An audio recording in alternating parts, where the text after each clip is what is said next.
Hello student. तो हम पढ़ रहे थे क्रॉप प्रोडक्शन एंड मैनेजमेंट, और इसका फर्स्ट पार्ट का वीडियो मैंने पहले बना दिया था और सेकंड पार्ट का वीडियो अभी स्टार्ट कर रहा हूँ। इस सेकंड पार्ट के वीडियो में हम पढ़ेंगे फर्टिलाइजेशन मैन्योर, जिसकी बात मैंने वैसे तो उस वीडियो के एंड में कर दी थी, लेकिन फिर भी एज ए रिविज़न हम वापस से इसको देख लेते हैं। फर्टिलाइज़र एंड मैनर क्या है और दोनों का डिफरेंसेस क्या है। Then we read that fertilizers is a man made organic salt, ये मनुष्य खुद बनाता है, और प्रिपेयर्ड इन फैक्ट्रीज, ये फैक्ट्री में बनते हैं। Fertilizers do not provide any humus to the soil, fertilizers की सोइल को किसी प्रकार का कोई ह्यूमस नहीं देते हैं। और ह्यूमस तुम्हें पता ही है कि क्या होता है। ह्यूमस डेड एंड डिकेन जो मैटर है, वो जो मिट्टी के टॉप लेयर की जो सोइल बनाते हैं, जो वो ऐसी वेरी फर्टाइल होती है, उसको ह्यूमस कहते हैं। तो वो फर्टिलाइजर्स नहीं बनाते। And fertilizers are rich in plant nutrients, fertilizers में बहुत सारे प्लांट न्यूट्रिएंट्स, जिसको NPK भी कहते हैं। N मतलब नाइट्रोजन, P फॉस्फोरस, N की पोटेशियम। अब आते हैं मैनर की बात करते हैं। मैनर वो होता है जो प्राकृतिक रूप से खाद बनती है, उसको मैनर बोलते हैं। और ये dead and decaying plants and animals के द्वारा बनाई जाती है। Then first we read that manure is a natural substance, ये एक नेचुरल सब्सटेंस है, प्रकृति अपने आप इसको बनाती है। Obtain by decomposition of cattle dungs and plant residues. तो डीकम्पोजिशन प्रोसेस, जो माइक्रो ऑर्गेनिज्म, जो सूक्ष्म जीव होते हैं मिट्टी में, वो क्या करते हैं कि जो dead and decay plants material वगैरह होते हैं, उसको वो डीकम्पोज का मतलब होता है वो उनके छोटे छोटे अवयवों में उसको बांट देते हैं, छोटे छोटे टुकड़ों में उसको काट देते हैं, और उसको पूरी तरीके से उसके सारे न्यूट्रिएंट्स सॉइल में वापस रिप्लेनिश कर देते हैं। Manner can be prepared in the field, manner को फील्ड में बनाया जाता है, खेत में ही बनता है, उसके लिए कोई फैक्ट्री की आवश्यकता नहीं है। Manure provide a lot of humus to the soil, manure से सॉइल में ह्यूमस की मात्रा बढ़ जाती है, ह्यूमस बढ़ जाता है, मिट्टी की जो टॉप लेयर सॉइल होती है वो अच्छी खासी उपजाऊ हो जाती है, फर्टाइल हो जाती है। And manner is relatively less rich in plant nutrients, manner में फर्टिलाइजर्स की अपेक्षा NPK की मात्रा कम होती है। ठीक है ना। अब हम पढ़ेंगे डिफरेंसेस। डिफरेंसेस की बात तो हो चुकी है। Advantage of manure, the organic manure is considered better than fertilizers. Why? Organic manure की बात, जो खाद जो प्राकृतिक रूप से बनती है कैटल डंग से वगैरह से, तो उसको फर्टिलाइजर से बेटर क्यों कहा जाता है? क्योंकि because it enhance the water holding capacity of the soil. तो इसके द्वारा मिट्टी का जो टेक्सचर है वो चेंज हो जाता है, और वो मैनर के कारण जो वाटर होल्डिंग कैपेसिटी है वो बढ़ जाती है मिट्टी में। तो वाटर ज़्यादा होल्ड रहेगा तो प्लांट्स के लिए बहुत ही सूटेबल रहेगा। Second, it makes the soil porous, soil को पोरस बना देती है। पोरस का मतलब होता है छेद युक्त, छेद वाली। Due to which exchange of gas become easily, जब उसमें खाली जगह होगी, मिट्टी में पोरस होगा, उसमें छिद्र होंगे, तो फिर गैसीय एक्सचेंज उसमें से आसानी से हो सकता है। It increase the number of friendly microbes, जो फ्रेंडली माइक्रोब्स है उनकी संख्या बढ़ा देगी। मैनर होगा ज़्यादा, माइक्रो ऑर्गेनिज्म होंगे, और उसमें से जो फ्रेंडली माइक्रोब्स है, फ्रेंडली माइक्रोब्स वो होते हैं जो प्लांट्स के लिए फ्रेंडली है, प्लांट्स को फ़ायदा पहुंचाते हैं, जो नाइट्रोजन फिक्सेशन का भी काम करते हैं, उससे प्लांट्स को न्यूट्रिएंट्स मिलते हैं, तो उनकी संख्या भी बढ़ जाती है। It improve the texture of the soil, और सॉइल के टेक्सचर को भी, संरचना को भी ये इम्प्रूव कर देता है। नेक्स्ट हम बात करते हैं इरिगेशन की। इरिगेशन जिसको हिंदी में सिंचाई बोलते हैं, सिंचाई मतलब पानी पिलाना। तो जो क्रॉप्स को वाटरिंग की जाती है, जब उनको पानी दिया जाता है टाइम टू टाइम, एक पर्टिकुलर टाइम पीरियड से अल्टरनेटली जिसको क्रॉप्स को वाटर अवेलेबल कराया जाता है, तो उसको बोलते हैं इरिगेशन। इरिगेशन से प्लांट्स ग्रो करते हैं, तो it is a very essential process. Then we know that all living being needs water to live, पानी, वाटर बहुत ज़्यादा ज़रूरी है हर लिविंग बींग्स के लिए, चाहे ह्यूमंस हो या फिर प्लांट्स हो, कोई भी हो। देन वाटर क्या काम करता है? Water is absorb by the plants root के द्वारा वाटर एब्जॉर्ब किया जाता है। तो वाटर एब्जॉर्बन के समय सिर्फ वाटर ही एब्जॉर्ब नहीं होता, along with water minerals and fertilizers are also absorb, तो उसमें मिनरल्स और फर्टिलाइजर्स भी एब्जॉर्ब होते हैं। तो वाटर इसलिए ज़रूरी है कि इसके द्वारा प्लांट्स को मिनरल्स भी मिल जाते हैं और फर्टिलाइजर्स भी मिल जाते हैं, क्योंकि वो पानी में घुल के प्लांट को प्राप्त होते हैं। Plant contain nearly 90% of water, 90% water उसमें होते हैं। देन वाटर इज एसेंशियल, बहुत ज़रूरी है water, because germination of seed does not take place under dry condition. Germination of seeds का उगना ये बिना वाटर के नहीं हो पाएगा। ड्राई कंडीशन में सीड्स कभी भी प्लांट में नहीं कन्वर्ट हो सकेगा और वो सीड डिस्ट्रॉय हो जाएगा। Nutrients dissolve in water are transported to each part of the plants, तो प्लांट्स के सभी पार्ट पर न्यूट्रिएंट्स का जो ट्रांसपोर्टेशन है वो किसके कारण होता है? ड्यू टू वाटर, क्योंकि वो वाटर में क्या होते हैं? डिजॉल्व होते हैं। Water also protect the crop from both Frost and hot air current. Water, जब पानी की मात्रा ज़्यादा होती है, 90, अभी हमने कहा कि 90% ऑफ वाटर क्रॉप्स में, प्लांट्स में होता है, तो फिर उसके कारण जब ड्राई हॉट एयर जब चलती है गर्मियों के अंदर, तो उससे प्लांट का क्या प्रोटेक्शन हो जाता है। To maintain the moisture of the soil, watering से सॉइल का जो मॉइस्चर है वो भी मेंटेन रहता है, और सॉइल का मॉइस्चर मेंटेन रहेगा तो फिर हेल्थी ग्रोथ हो पाएगी क्रॉप्स की। Field have to be water regularly, इसलिए खेत को रेगुलरली पानी दिया जाना चाहिए, वाटरिंग करनी चाहिए। Then the supply of water to crop at regular interval is called irrigation. That's is a definition of irrigation. Irrigation क्या है? तो इरिगेशन है कि the supply of water to crop at regular interval, समय समय से रेगुलरली जो interval, अंतराल के द्वारा पानी जब पिलाया जाता है क्रॉप्स को, उसको बोलते हैं इरिगेशन। इरिगेशन का टाइम, कब कब सिंचाई करनी चाहिए और कितनी फ्रीक्वेंसी मतलब कितनी बार उसकी इरिगेशन करनी चाहिए, it is vary from crop to crop. अलग अलग क्रॉप के लिए अलग अलग उसका टाइम और वाटर की फ्रीक्वेंसी है। एंड सॉइल टू सॉइल, मिट्टी भी अलग होती है। सॉइल लॉमी सेल्स, सॉइल के हिसाब से भी अलग अलग वाटरिंग की जो फ्रिक्वेंसी है वो भी अलग होती है। लॉमी में अलग होती है, सैंडी में अलग होती है, एंड सीज़न टू सीज़न भी अलग अलग सीज़न में भी वाटरिंग के जो फ्रिक्वेंसी एंड टाइम है वो अलग अलग ही होगा।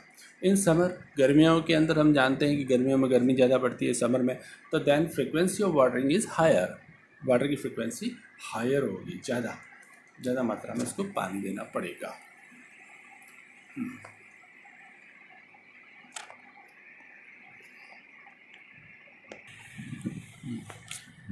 नेक्स्ट हम पढ़ते हैं सोर्स ऑफ इरिगेशन। इरिगेशन के क्या क्या सोर्सेज हैं, सिंचाई के क्या क्या सोर्सेज हैं, मतलब पानी देने के सोर्स हमारे पास कौन कौन से अवेलेबल हैं। तो वो है लगभग wells, tubewells, ponds, lake, river, dam, canals, है ना। कुएँ, ट्यूबवेल हो गए, तालाब, पॉन्ड्स, लेक्स, झीलें, रिवर्स, डैम्स, कैनाल्स, तुम ही जानते हो, इतने सारे इरिगेशन के सोर्सेज हैं। तो सबसे पहले हम पढ़ते हैं ट्रेडिशनल मेथड ऑफ इरिगेशन के ट्रेडिशनल मेथड क्या क्या है। तो water available in wells, lake and canal lift up by different method in different region for taking it to the field. अलग अलग तरीके और अलग अलग क्षेत्रों में उसका मेथड भी अलग अलग होता है। तो पहले जो इरिगेशन के जो मेथड थे ट्रेडिशनल, तो उसमें कैटल एंड ह्यूमन लेबर्स को यूज किया जाता था this method are cheaper but less efficient. सस्ते होते थे ये मेथड्स, बट एफिशिएंट की मात्रा इसकी कम होती थी, ज़्यादा एफिशिएंट ये नहीं होते थे। तो वो कौन कौन से वेज थे traditional ways? The varies traditional ways are moat, जिसको पुली सिस्टम बोलते हैं। ये जो चित्र है आपके सामने, ये मोट का है, जिसमें एक पुली लगी हुई है, पुली के द्वारा पानी की सिंचाई की जाती थी। दूसरा है chain pump, second is the chain pump, this is the chain pump. इसमें चैन पंप का में एक चैन बंधी हुई होती थी और अंदर से वेल में से पानी की मात्रा को बाहर निकाला जाता था। And third dhekli, this is the dhekli. And fourth rahat, and this is the rahat. These are the traditional method of irrigation. Pumps are commonly used for lifting water. diesel, biogas, electricity and solar energy is used to run these pumps. Pump को भी use लिया जाता है water lifting करने के लिए, और pump में डीजल, इलेक्ट्रिसिटी और बायोगैस या फिर सोलर एनर्जी का यूज़ लिया जाता है।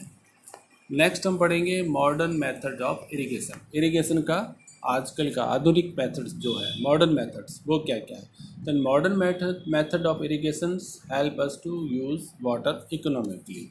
वाटर इकोनॉमिकली यूज करना मतलब वाटर को ज़्यादा मात्रा में वेस्ट न करते हुए सही से क्रॉप को प्रोवाइड करवाना, ये इस मेथड में हम यूज़ लेते हैं। The main methods are sprinkler systems and drip system. There are two modern methods in sprinkler system and drip system.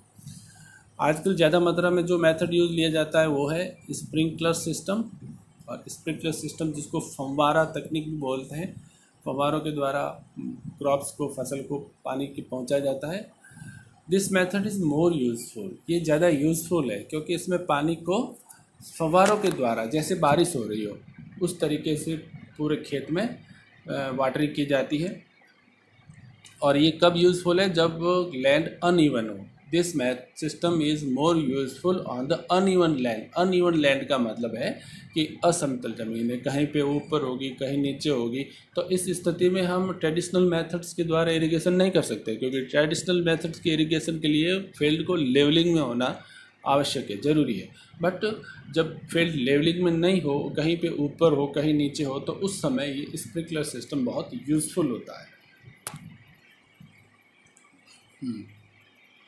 The perpendicular pipes, इसमें परपेंडिकुलर पाइप्स होते हैं, हैविंग रोटेटिंग नोजल्स, जिसके ऊपर नोजल लगी हुई है और वो रोटेट होती है, घूमती रहती है चारों ओर on top. Joint the main pipeline, और ये परपेंडिकुलर पाइप और उसके ऊपर की नोजल ये एक मेन पाइपलाइन से जॉइंट होती है। When water is allowed to flow through the main pipe under pressure with the help of a pump, और एक पंप लगा होता है और पंप के द्वारा वाटर को प्रेशर की सहायता से मेन पाइप के अंदर डाला जाता है, और मेन पाइप के ऊपर ये नोजल्स और पाइप लगे हुए होते हैं। तो इस प्रेशर से पानी बाहर आता है। It escapes from the rotating nozzles के द्वारा ये बाहर आता है। It get sprinkled on the crops, ये फव्वारे के रूप में क्रॉप्स के ऊपर गिरता है, as if it is raining, जैसे कोई बारिश हो रही हो। Sprinkler is very useful for lawns. Sprinkler lawns के लिए, कॉफ़ी प्लांटेशन के लिए एंड सेवरल अदर क्रॉप्स के लिए वेरी यूजफुल है, उनके लिए बहुत ही ज़्यादा एक काम का है। अब एक नई तकनीक है, उससे पहले हम स्प्रिंकलर सिस्टम का चित्र देख लेते हैं। ये है स्प्रिंकलर सिस्टम्स, जिसमें एक वेल पर पंप लगा हुआ है और उससे मेन पाइपलाइन जा रही है, और मेन पाइप के साथ दूसरे परपेंडिकुलर पाइप और उसके ऊपर टॉप के ऊपर नोजल्स लगे हुए होते हैं, और नोजल्स के द्वारा एक स्प्रिंकल के रूप में, फव्वारे के रूप में पानी क्रॉप्स के ऊपर गिरता है। सेकंड है drip system. Drip system, in this system the water falls drop by drops, बूंद बूंद करके पानी गिरता है, ये सीधा फव्वारे के रूप में नहीं गिरता है। तो ये ड्रॉप बाय ड्रॉप गिरता है डायरेक्टली नियर द रूट्स, जो प्लांट्स है उसके जो रूट्स हैं उसके पास ही ये ड्रॉप बाय ड्रॉप पानी गिरता है। So it is called drip system, इसलिए इसको ड्रिप सिस्टम कहते हैं। It's the best technique for watering fruit plants, garden and trees. जो फ्रूट प्लांट्स हैं, गार्डन है और ट्रीज़ है, उसके लिए ये सबसे बेस्ट है, क्योंकि इसमें पानी ज़्यादा वेस्ट नहीं होता, सीधा उनकी जड़ों को ही मिल पाता है। Water is not wasted at all, इसमें पानी वेस्ट नहीं होता। ऐसी खाली ज़मीन पर पानी नहीं गिरता जहाँ पर पौधे नहीं लगे हुए और जहाँ पानी की आवश्यकता नहीं है, सीधे जड़ों में ही पानी आता है। It is a boon in region where availability of water is poor, तो जहाँ पर वाटर बहुत ही कम है, वाटर की अवेलेबिलिटी बहुत कम है, तो वहाँ पर ये जो ड्रिप सिस्टम है वो बहुत ही यूज़फुल है, उनके लिए वरदान का काम करता है। तो drip system, this is the figure of drip system. ये ड्रिप सिस्टम का फिगर है, आप देख ही सकते हो। एक मेन पाइप जा रहा है, उसके बाद में जो प्लांट्स हैं, प्लांट्स की रूट के पास में पाइपलाइंस बिछी हुई है एकदम पैरेलल, और वहाँ पे छोटी छोटी नोजल्स लगी हुई है जो सीधा ड्रिप बूंद बूंद के रूप में इस प्लांट्स की रूट्स पर पानी डालती है, ड्रॉप्स डालती है वाटर की। नेक्स्ट हम पढ़ते हैं प्रोटेक्शन फ्रॉम वीड्स। अब वीड क्या है? वीड वो है जो पहले मैंने एक बार बता दिया था कि वीड वो है जो प्लांट क्रॉप के साथ दूसरे अनडिजायरेबल प्लांट्स जो उग आते हैं, जिनको हटाना ज़रूरी होता है, जो क्रॉप्स के हिस्से नहीं होते हैं, उनको वीड कहते हैं। तो वीड को क्यों हटाना ज़रूरी होता है हम ये आगे भी पढ़ेंगे कि then क्या है weeds. In the field many other undesirable plants may grow naturally along with the crops. Crop के साथ में दूसरे बहुत सारे अनडिजायरेबल प्लांट, अवांछित प्लांट्स भी उग जाते हैं, जिसको बोलते हैं weed. This undesirable plants are called weed. The removal of weed is called weeding, और उनको हटाना क्या कहलाता है? वीडिंग कहलाता है। वीडिंग इज नेसेसरी, बहुत ज़रूरी होती है weeding, since weed compete with the crop plants for water, nutrients, space and lights. हाँ, ये बहुत नेसेसरी है वीडिंग, क्योंकि अगर वीडिंग नहीं करेंगे तो जो वीड जो क्रॉप्स के साथ उगे हुए हैं वो एक तरह से कंपटीशन करेंगे क्रॉप्स के साथ। किसके लिए कंपटीशन करेंगे? पानी के लिए, वाटर के लिए, और जो मिट्टी में सॉइल में न्यूट्रिएंट्स है उसके लिए भी। तो जो वाटर, न्यूट्रिएंट्स, सनलाइट, ये सभी जो क्रॉप्स को मिलने चाहिए वो वीड ले लेंगे, इससे क्रॉप्स कमज़ोर हो जाएगी। इसलिए वीडिंग बहुत ही नेसेसरी है। दस they affect the growth of the crops. तो वीडिंग के कारण क्रॉप्स की ग्रोथ है वो अफेक्ट हो जाएगी। Some weeds interfere even in harvesting and may be poison animal and human beings.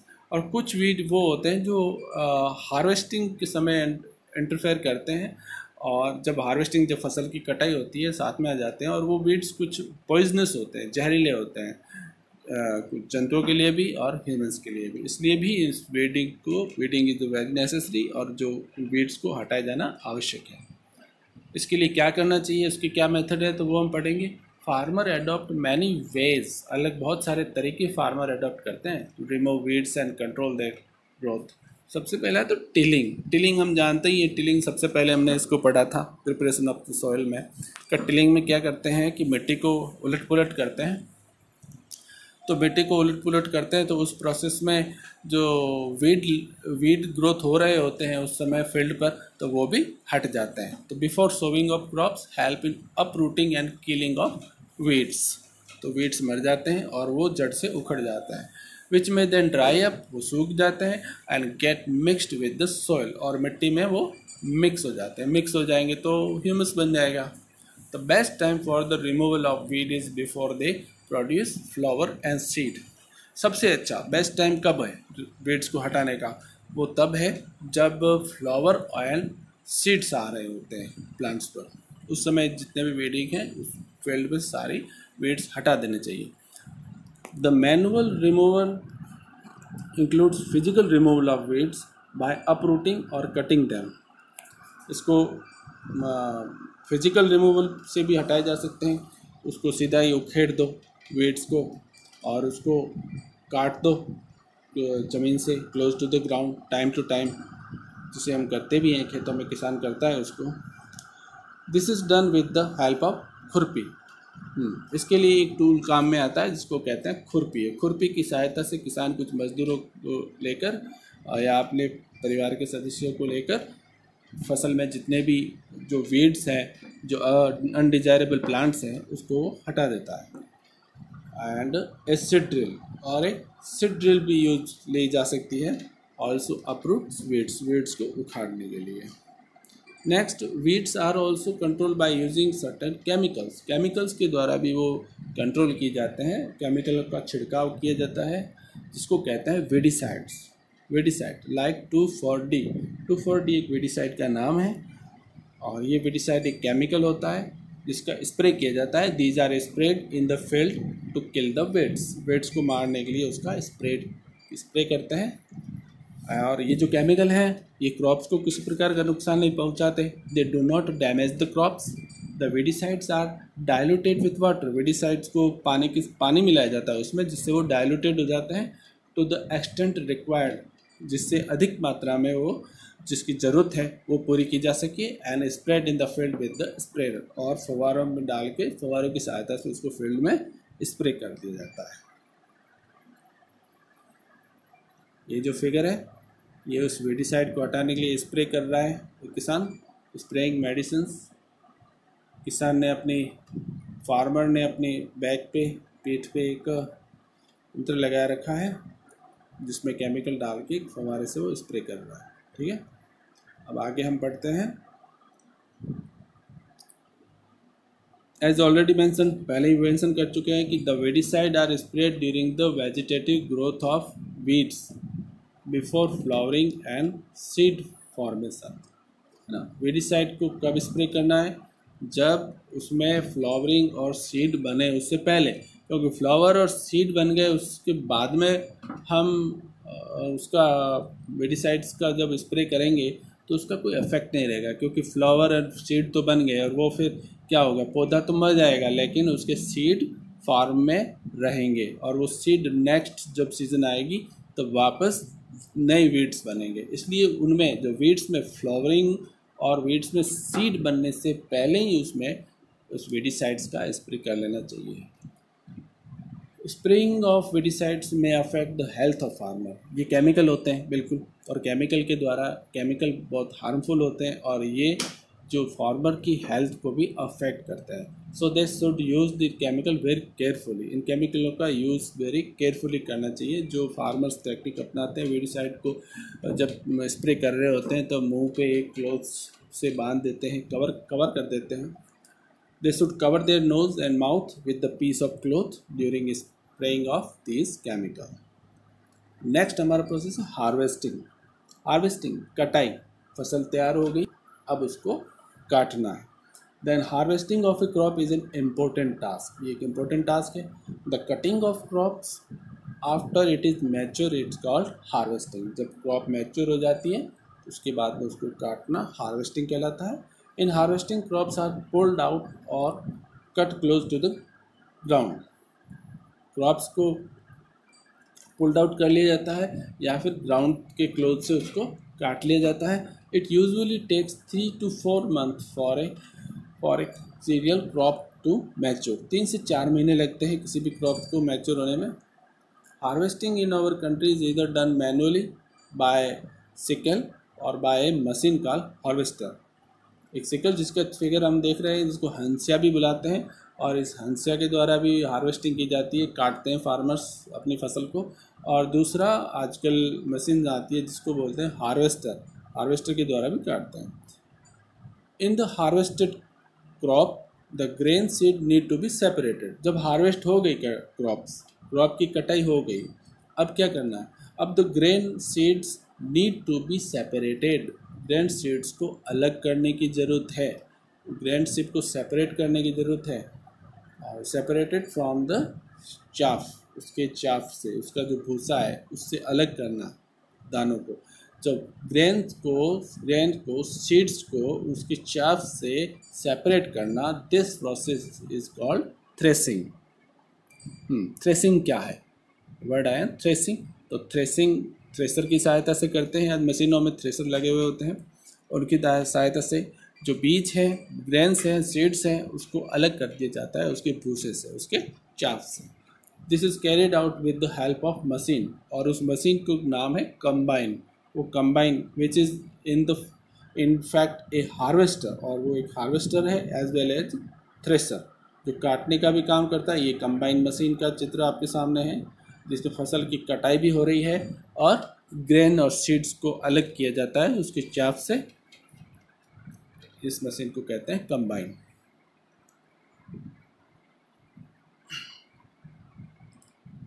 Farmers with small holding of land, वो farmer जिसके पास ज़मीन की होल्डिंग कम है, वो क्या करते हैं? Do the separation of grain and chaff by winnowing. वो एक विनोविंग मशीन के द्वारा सेपरेशन करते हैं ग्रेन्स का अलग करते हैं। और विनोविंग की मशीन्स ये रही, जिसको आपने 6th क्लास में भी पढ़ा, व्हाट इज द विनोविंग। छोटे किसान इस मशीन को यूज लेते हैं, ये है विनोविंग मशीन।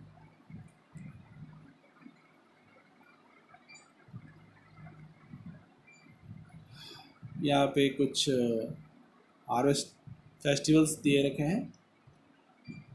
तो जब फसल की कटाई होती है तब इंडिया में काफ़ी पार्ट्स पे फेस्टिवल के रूप में भी मनाया जाता है उस कटाई वाले पीरियड को।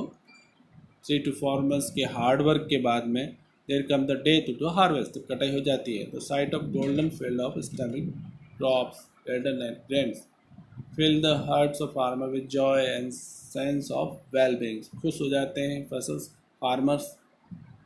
The efforts of the past season have borne fruits and it is time to relax and enjoy a little. वो 3-4 महीने की कड़ी मेहनत हार्ड वर्किंग से फिर रिलैक्स करते हैं और एंजॉय करते हैं. तो this period of harvest is दस ए ग्रेट जॉय. तो ये कटाई का ये जो पीरियड है ये उनके लिए बहुत ग्रेट जॉय का होता है, हैप्पीनेस का होता है. ऑल पार्ट ऑफ इंडिया, पूरे इंडिया में man and women celebrated with great enthusiasm, बहुत ही एंथुसियाज्म के साथ उसको सेलिब्रेट करते हैं. Special festival associated with the harvest. वो कौन कौन से फेस्टिवल है जो हार्वेस्टिंग के समय आते हैं? तो हम जानते हैं पोंगल, बैसाखी, होली, दिवाली एंड नवन्या एंड बिहू. तो हार्वेस्टिंग बहुत ही एंजॉय देता है फार्मर्स को. अब हम नेक्स्ट हम पढ़ते हैं स्टोरेज. देन स्टोरेज, फसल की कटाई हो गई. अब उसको फसल की कटाई के बाद में उसका स्टोरेज भी एसेंशियल है, उसका भी मैनेजमेंट ज़रूरी है. अगर स्टोरेज सही नहीं किया तो फसल की जो भी कटाई कर रखी है प्रॉपर स्टोरेज नहीं हुआ तो सारी की सारी फसल ख़राब हो सकती है. सारे जो ग्रेन्स है वो ख़राब हो सकते हैं और फार्मर की सारी मेहनत बेकार हो सकती है. तो स्टोरेज भी ज़रूरी है.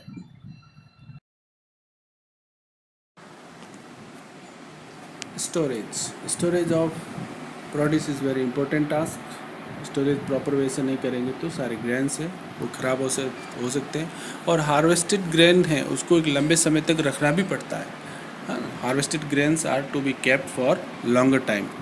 दे should be safe for from moisture, insect, rat and micro organism.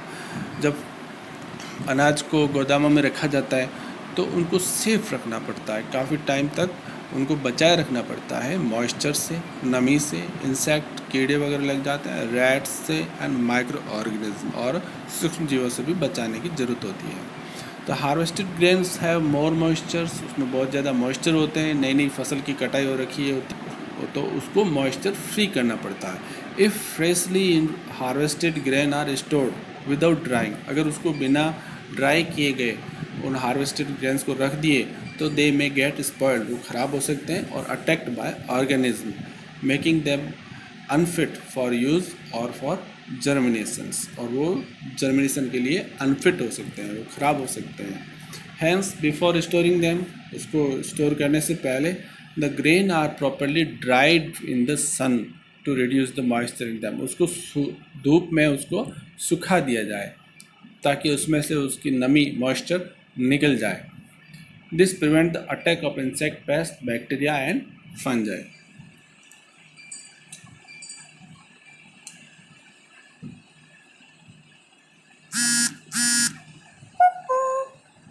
Farmers store grain in jute bags. Jute के बैग्स होते हैं उसमें फार्मर अपने ग्रेन्स को इकट्ठे करते हैं, और मेटेलिक बीन्स या फिर मेटेलिक बीन्स में.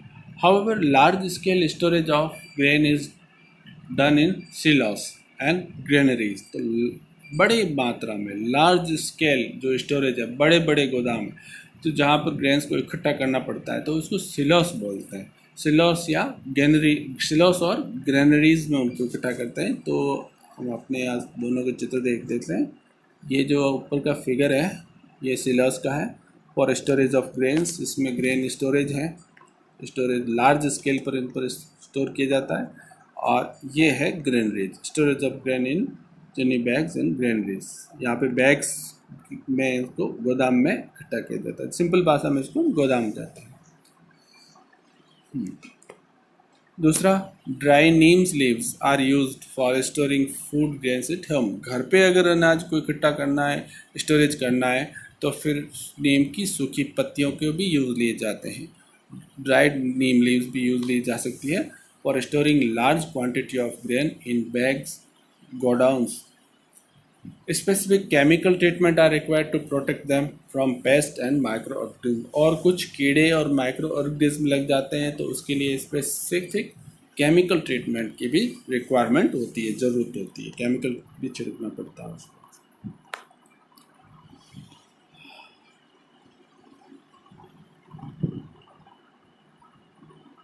एक टेबल है उसको अपने नोटबुक में बनानी है, कंप्लीट करनी है। फूड एंड उसका सोर्स लिखना है कि फूड किस किस सोर्स से प्राप्त हुआ है। तो फूड के बारे में यहाँ इस लास्ट पैराग्राफ में है कि after completing this you must have seen that like plant animal also provide us with different kinds of food. Many people living in the coastal area consume fish as a major part of their diet. अब तो coastal area में बहुत सारे लोग रहते हैं, वो अपना ज़्यादा भोजन कहाँ से प्राप्त करते हैं? समुद्र से ही प्राप्त करते हैं, सी से। और सी में फिशेज होती हैं, फिशेज के लिए खाने में बहुत ज़्यादा यूज ली जाती है। इन द प्रीवियस क्लास में तुमने पढ़ रखा है, you have to learn about the food that we are obtain from plants. We have just seen that the process of crop production involves a number of steps like selection of seed, sowing, etc. Similarly, animals reared at home or in farms have to be provided for proper food, shelter and care. When this is done on a large scale, it is called animal husbandry. तो यहाँ एक चीज़ समझने की बात है, समझना ज़रूरी है कि यहाँ पे ये चीज़ बताई गई है कि सिर्फ प्लांट्स ही फूड के रूप में यूज़ नहीं लिए जाते हैं, एनिमल्स को भी फूड के रूप में यूज़ लिए जाते हैं। जो फूड है हमारा वो एनिमल्स से भी मिलता है। अब दूध की बात करें तो दूध भी एनिमल्स से मिलेगा, है ना। इसके अलावा जो भी फ्लैश है वो भी एनिमल्स से मिलता है। तो एनिमल्स जिस तरीके से क्रॉप को मैनेजमेंट करते हैं, उनका प्रोडक्शन करते हैं, उसी तरीके से एनिमल्स का भी पूरा मैनेजमेंट करना पड़ता है और एनिमल्स की भी देखभाल करनी पड़ती है। उसको कहते हैं, वो उसको प्रॉपरली करना पड़ता है, उसको कहते हैं एनिमल हस्बेंड्री। Animal husbandry. तो एनिमल्स रियर्ड एट होम और इन फार्म, एनिमल्स को पाला जाता है रियर एट होम, घर पर या फिर खेत पर। Have to be provide with proper food, proper food दिया जाएगा उसको। एनिमल हस्बेंड्री में उनको फूड देना, उनका शेल्टर, उनका आश्रय और उनकी केयर करना, ये एनिमल हस्बेंड्री में आता है। और जब इसको लार्ज स्केल पर करते हैं तो इसको एनिमल हस्बेंड्री ही कहते हैं। Fish is a good for health, fish से मिलता है विटामिन डी। इस तरीके से हमारे चैप्टर पूरा हो जाता है और इस चैप्टर की जो मेन इम्पोर्टेंट थिंग्स हैं उनको वापस एक बार रिपीट कर लेते हैं। सबसे पहला, in order to provide food to our growing population we need to adopt certain agriculture practices, है ना। जो हमारी पॉपुलेशन है इतनी बढ़ रही है, उसको फूड की ज़रूरत होती है और जो फूड की ज़रूरत को प्रोवाइड करने के लिए एक तरह से प्रॉपर एग्रीकल्चर प्रैक्टिस को अपनाई जानी चाहिए। Same kind of plants cultivated at a place constitute crops. तो क्रॉप्स किसे कहते हैं? क्रॉप्स की डेफिनेशन में भी हमने समझ रखा है कि same kind of plants cultivated किए जाते हैं। In India crops can be broadly categorised into two type based season, rabi and kharif. Rabi crops in winter season and kharif crops in rainy season. It is necessary to prepare soil for tilling and levelling. Soil की tilling करनी, उलट पुलट करना और उसका levelling करना बहुत ज़रूरी होता है, नेसेसरी होता है। Ploughs and leveller are use for this purpose. इस पर्पज़ के लिए प्लग और लेवलर का भी यूज़ किया जाता है। Sowing of seed eight appropriate depth and distance gives good yield. अच्छी दूरी पर, अप्रोप्रिएट डेप्थ पे और डिस्टेंस पे जब बीजों को बोया जाता है, सोविंग की जाती है, ये गुड यील्ड के लिए बहुत नेसेसरी होती है, अच्छी यील्ड देती है। And good variety of seeds are sown after selection of healthy seeds. Healthy seeds का सिलेक्शन किया जाता है, जो अच्छे सीड्स हैं उनकी अच्छी वेराइटी को भी सिलेक्शन किया जाता है। Sowing is done by seed drill. और सोविंग को किसके द्वारा किया जाता है? बीजों को बोया किसके द्वारा जाता है? सीड ड्रिल्स के द्वारा। Soil need replenishment and enrichment through the use of organic manure and fertilisers. फसल को लेते रहेंगे तो सोइल में न्यूट्रिएंट्स की कमी हो जाएगी, तो उसको रिप्लेमेंस करने के लिए और एनरिचमेंट किया जाता है ऑर्गेनिक मैनर, जैविक खाद डालकर या फिर कुछ फर्टिलाइजर्स, यूरिया वगैरह डालकर। Use of chemical fertilisers has increase tremendously with the introduction of new crop varieties. तो केमिकल फर्टिलाइजर्स का यूज़ करना नई क्रॉप्स की वेराइटीज़ के लिए बहुत ही अच्छा होता है, उनकी अच्छी ग्रोथ के लिए। Supply of water to crop at appropriate intervals is called irrigation. Irrigation क्या है? इरिगेशन है and weeding involves removal of unwanted and uncultivated plants called weed. तो वीडिंग क्या है? जो अनडिजायरेबल प्लांट जो उगाए हैं क्रॉप्स के साथ उनको हटाना वीडिंग कहलाता है और उन पौधों को कहता है वीड्स। हार्वेस्टिंग क्या है? तो cutting in the mature crops manually by machines. Threshing क्या है? Separation of the grain from the chaff is called threshing. A proper storage of grain is necessary to protect them from pests and microorganisms. Food is also obtained from animal for which animals are reared. है ना, जंतुओं को पाला जाता है, उनसे animals के द्वारा भी फूड मिलता है and this is called animal husbandry. So students, इस तरीके से ये चैप्टर फिनिश होता है क्रॉप प्रोटेक्शन एंड मैनेजमेंट। तो अगर आपको मेरा वीडियो अच्छा लगा तो प्लीज़ इसे लाइक कीजिए और सब्सक्राइब कीजिए ताकि नए वीडियो का नोटिफिकेशन आपको मिल सके। Thank you very much.